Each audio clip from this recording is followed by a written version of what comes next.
Hey everybody, it's Scott and Rita. This is our Cosmic Dialogue number 40, where we have no idea what will happen. So take it away, Rita. Okay, wow. It's been a year since we started the Cosmic Fixer website and business. And it's so much more than a business. It's a whole way of life. It's a whole being kind of thing, which of course, when we started at the beginning of 2018, we were just looking at business. We weren't looking to create a whole being type of commerce, interaction, change in society, a movement. We just were looking to start a successful business, and individually, not even together. And we just allowed things to unfold. And the more we did that, the more products we came up with. Just in these cosmic conversations, they generate products, and there's this whole passive, in quotes, quote unquote, passive income for both of us, simply because we are tapping into a deeper, wider, greater level of the collective consciousness and what is needed. And that's just been like a dream I didn't even know I had, but it was so strong in me that I guess it just had to eventually come out. And I'm so glad it's happened along with Scott, because you've been a tremendous witness, a tremendous partner in all of this, a showing, and we're evidence that this whole way of just allowing each other to be generates massive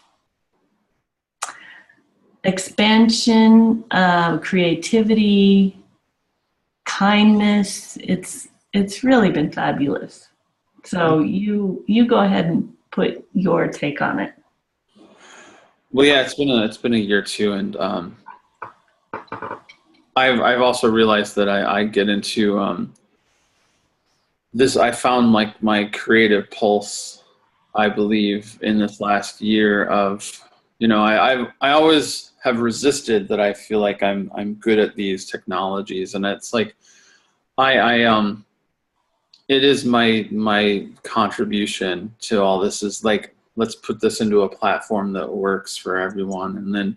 And that was the biggest step that we took, was like, let's move this from just a business to a platform where we can create, a platform where people who join us can win individually and we can win collectively. So we had opportunities and ways to get together and use the tools that were kind of created with the technology, and people could just create. And and then I could actually do the back end stuff and also create when people didn't know how to do the back end stuff. And it was just kind of like everyone was in their element. And that was the big teaching moment, was that everyone was throwing in their gifts. There was art, there was healing, there was shamanic journeying, there was dreaming, there was this technological back end that made it so easy for us to create these streams, and not only just streams of income, but like streams of creative pulse that we could send out to the world. So and it made so much of a difference as I get ready to go traveling. It made so much of a difference that like things that we put in place we didn't have to worry about. We've created that, and now it's like let loose, and we didn't have to worry about it so much. And we could come together and decide to do a solstice live event online, and then we come together. We could decide to all get together for New Year's Eve, and then do some things with video with that, and also just create, like Rita, whatever. Whenever we would get together and do some sort of event, Rita would create a circle for the participants. The participants would order it. We would put it out to the public would order it. It was just like everything just sort of built upon itself. And, if I put out videos about dreams and how to do dreaming and ask for donations, people would just donate. And it was just kind of a place of just heart rather than a place of, income stream and product and whatever marketing. It was just a place of heart that people could tap into. And, even last year, I got that thought of, we need to, I have these thoughts all the time, and like, sometimes I keep them and sometimes I don't. But last year I had the thought of creating, just kind of like a cosmic landing limited partnership with folks, the few selective folks of us, and that would be kind of like that whole business model that would actually feed everyone involved. And it was like the Cosmic Landing community that was there. And so we did Cosmic Fixer and other things like Vivian's healing, Sharon's art and shamanic work. And so we could actually come together when it was natural. It wasn't forced, and everyone could also individually benefit from the structures that everyone else put in place. So if I had crystal bowls, I could come to one of those events. If they wanted circle art, Rita could come to one of those events. And if I wanted another person to do shamanic healing with me when I did crystal bowls and dream work, we could actually collaborate easily. And there was no real, this is your camp, this is my camp, but everybody actually did, they won individually. We got to be our own individual people. And it was natural. It was a way of doing business that allowed everyone just this natural way to be themselves and a natural way to contribute. And there was a platform built for that just helped people be themselves, not have to worry about the drama that happens with business partnerships, because everyone was there in their goal, and it was just designed this way to be this platform for us. And, and we all, yeah, go ahead. It was like an online commune where we all contribute and we all benefit and we all feel at home, and but in no kind of weird culty way. And it was, what you created there with the platform was just perfect for that whole situation. And we didn't really have to lay out any rules. It just unfolded naturally as we lived it. Right, and it wasn't dependent on like one person saying that to another person, when are you going to have this X thing done? Or it wasn't dependent on anybody saying, well, we have to like wait for this person. Or how like certain businesses, when people come together, it's like you have to wait, or you have to be dependent on someone else for your fulfillment. Or it wasn't like that at all. It was basically the platform was in place. People could contribute and come and go when they wanted with our core group. And it helped them, launch things. It helped us launch things. It helped me launch things. It helped Rita launch things. And it was just an easy, no-brainer kind of cooperative group. No commune drama. No, we're going to kick you out of the community drama. And people would come and go as it felt right for them. And that's perfect. And we sort of would exit every now and then and let other people take over. And that's perfect too.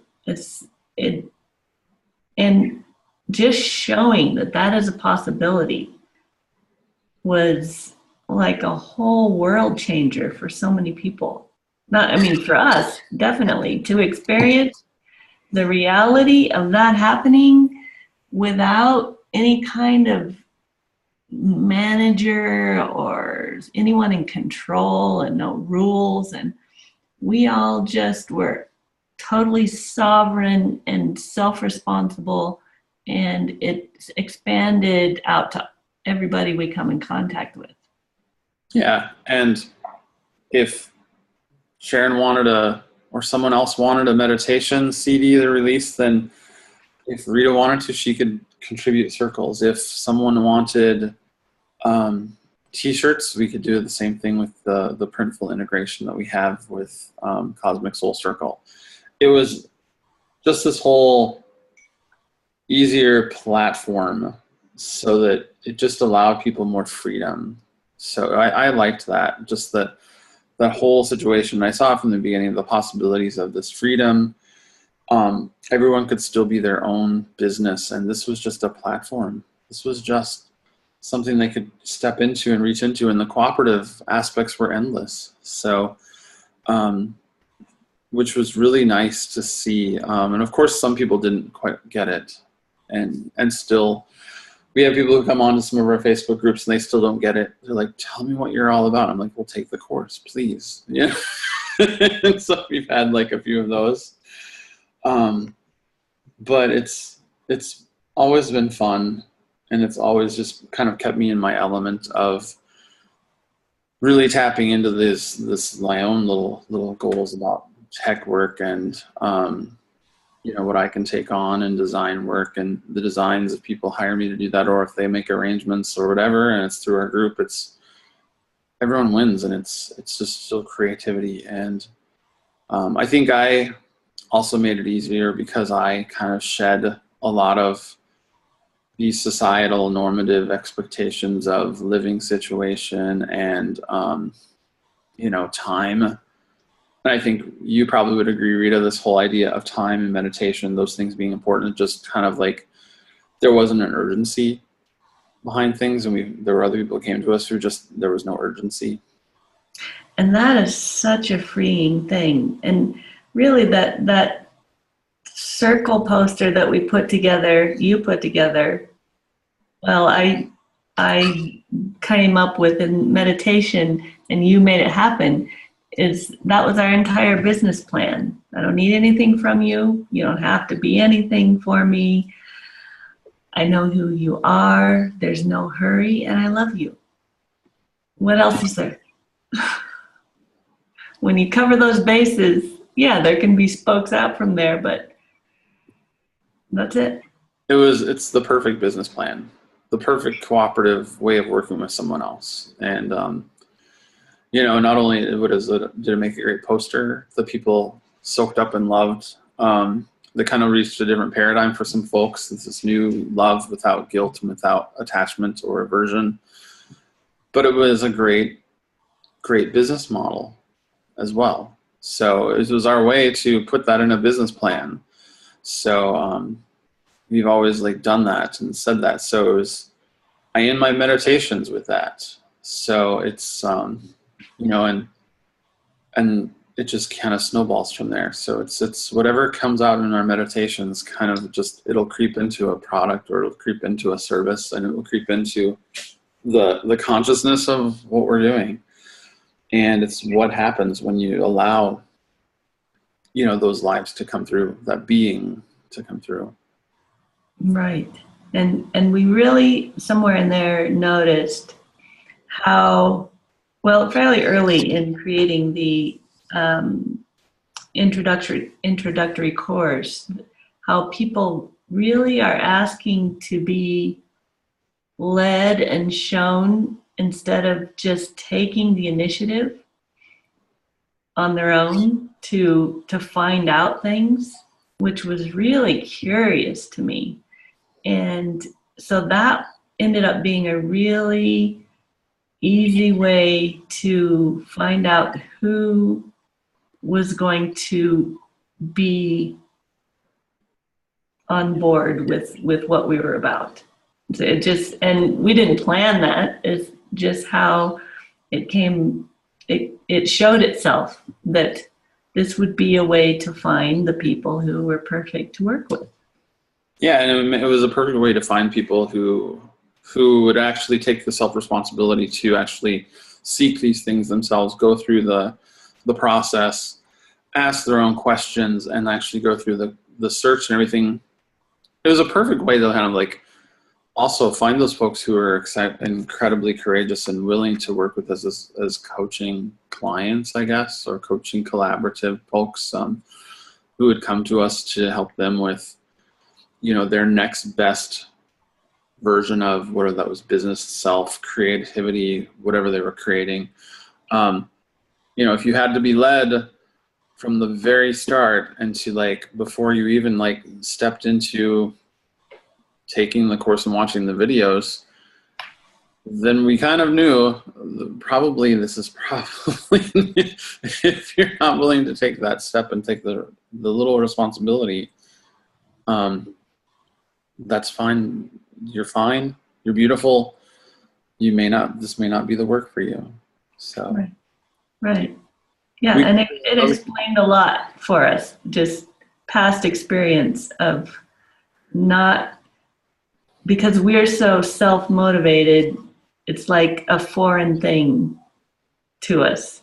And so that kind of made it clear what some of our bumping up against certain walls with people had been. At least for me, that was like, oh, okay, well, I get it now.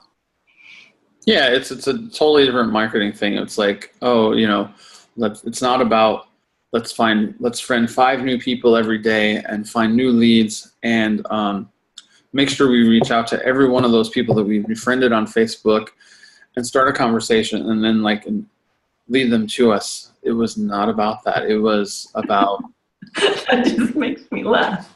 I know. And so it was a different model for even our intro course. It's like every once in a while I just put up a little poster about Cosmic Fixer and I'll take our intro course, learn all about it. And it kind of grew and then it would shrink and then it would grow and it would shrink. And then a few times people would say, what is this? And well, go through the course and tell us if you like it. We'd love to have a conversation. Comment on Facebook, comment, engage. It wasn't about, you know, we weren't making sales. And we knew that the folks who actually would come through to work with us were not about sales and they weren't about that model. You know, they were like, okay, if they went through the whole thing, then, and they wanted more, then that was the impetus of like, yeah, let's work together. And if you want to make this an investment, so that you can get ahead of the curve, like we say all the time.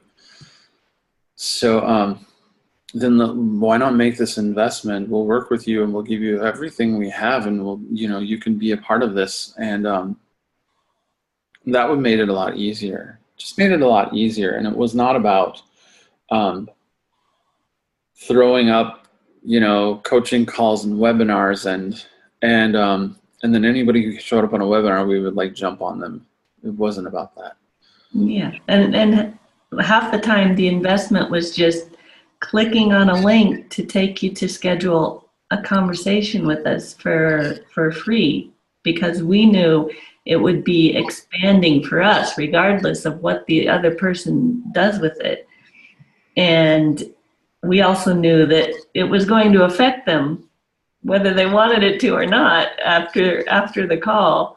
But that was kind of our warning, you know, if you're courageous enough to get this ball rolling, it is going to roll. And we're going to be like running on top of it. And I don't know where you're going to be, but we hope you'll be with us. Yeah, be on top of it with us rather than underneath saying yes. What just happened. And that's pretty common actually. What just happened, those what just happened moments. You know, and I just, it's even when we got like rejections of stuff, like, I don't even want to call them rejections. There were opportunities for us to grow. I almost felt like every time we had a rejection, that was something like total learning experience for both of us. It was like, oh, okay, so this is the resistance that we see. This is the resistance we can get around. It's so weird how it like strengthened both of us and how it strengthened our message, how it almost validated what we were doing was so special. So when people would say, I don't know, I know this is really great, but I don't know. This is like a little too much for me right now. Or we saw that people would put up like facades or masks or go right back into their other professional modes. Then we would actually realize that this was special work. And it was okay for them to drop away because it gave us opportunity to grow ourselves, and it gave us opportunity to really focus on the folks who would actually like totally invest in this, totally immerse themselves in this. And I liken it to kind of like what happens when the whole indigo child grows up. Those indigo children who know they've come to change the world, who know that they have been tormented but what happens when there's this light? They're sick of it. I'm done being tormented. I'm done being defined by this. I'm done being, being a projection of society back on myself. I'm done with that. It's like, give me tools now. I am putting on a cosmic fixer suit because this is what I'm meant to do. So it's that kind of thing happens. Those are the folks that come along, that they've known for like decades and decades that they are here to shift the world, and there's nothing else like more important for them. Right. Yeah. And yeah, watching you go into the cosmic fixer, just totally own it and be it. And even though it's hard to put into words, I've watched it all along the way, and it is definitely a real thing. And I've benefited from it and learned how to be my own little cosmic fixer in my own natural way that is very different from Scott, but just as potent, just maybe not as visible. And that's kind of the beauty of a lot of this. You don't have to be one thing. You can be the cosmic meditator that shifts the world around you just because you are present and you're meditating and you are in that liminal space more than this logical conscious space. I think that there's a shift happening and even beyond hypnosis, even beyond like some of this other therapeutic work, where actually the subconscious mind is growing up. It's something that I've talked about. It's like the subconscious mind is now no longer about our inner desires or the id thing. It's not about the Freudian, underlying sexual urges anymore. It is this subconscious evolving into a knowing sphere that can connect, across timelines. It can connect across, boundaries that we've constructed in our mind. It can actually break through some of those logical brain barriers when our subconscious mind actually grows up and actually taps into all that it can be. And a lot of the folks who, people who know about meditation kind of feel this. People who are indigo children already feel this. They're like, there's something about my dreams and I'm going to follow it. Or there's something. Well, you're describing when the unconscious becomes conscious. And we're all operating from our soul regardless if we're conscious or unconscious of it. And when you become conscious of it is when you become really effective. That's been my experience. I like that word, effective. Yes. Yeah. And the world will feel different. The world feels different for a lot of folks who go through this. And, you actually do feel kind of that soul essence. I mean, it's a logical thing. Even folks who in the older, we grabbed this and ran with it from the Kyle Cease stuff. And I believe that this is a logical progression. Here we go, logical. But you know, Logic is good. Logic is soul also. it is, but you know, what if enough people do this, and to the extent of, let's kind of Lego into our future selves, even beyond this lifetime and beyond this boundary of a body or this soul essence. Wow, we are going to open up quite the portal, and it's bigger than your business.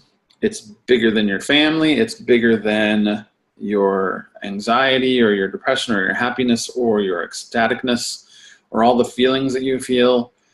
It is bigger than all of that, and I have no idea how much bigger it is, but I can't imagine, you know, and I hope more people do more of this, because I think that the more we do this, the more it expands just consciousness, and it makes unconscious conscious.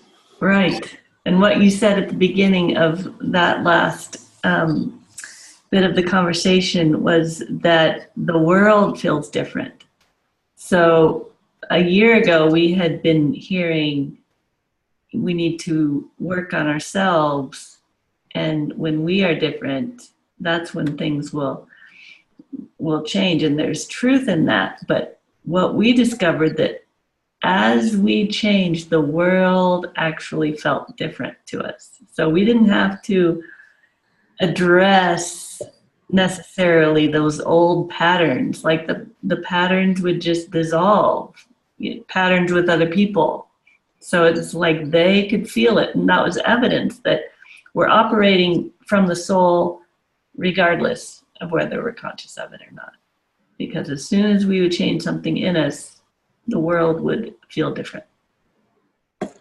Yeah, I kind of liken it to there was a moment a year ago where myself and my dog had an encounter with a deer who came up to us 20 feet away.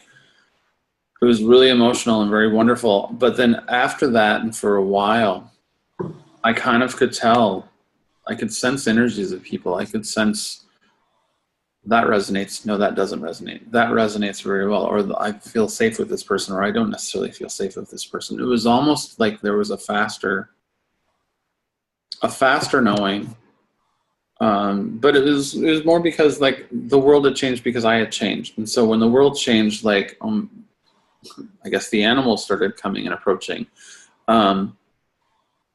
And some of these creatures we call primitive have operated a lot differently than we have. They don't let their logical mind take over for all of their life. Or imagine us as a species if we didn't have our logical mind taking over for thousands of years. Well, I would call it our illogical mind, actually. Could be. Yes. Yeah. Because logic is very mathematical. Nature is full of logic, full of mathematics, that we have just conditioned ourselves to be completely illogical, almost constantly. That's a good point. Like, how illogical is it that we are not served by this planet with all the richness and the food that was about, you know, that was here, you know, and why would we have to like reach for those other things to quell an artificial, you know, anxiety when we have everything here that was just put for us? And so there is that illogic of the logical mind that I think is placed upon us in society. Yeah, get ready. That's always what I tell people. Get ready. Right. Pack your bags. Yep. The spaceship is landing. That's right. I have an open field next to me. Perfect landing spot. Yeah. And it just comes back around. I think that's probably what, you know, even if we didn't realize it when we talked about the cosmic landing pages and cosmic landing community or cosmic fixers, this whole landing that we've seen happen, you know, just by tuning into it. Oh, goosebumps. Woo! I think that, yep, the signal's out. Yep. the mothership has landed. Mm-hmm. So, Or at least is planning the route here. yeah, the legs are coming down and ready to land. Yep. I love that. I'm excited. Right. Me too. Nice. All right. Thanks, Rita. Thank you. That was fun. Yeah.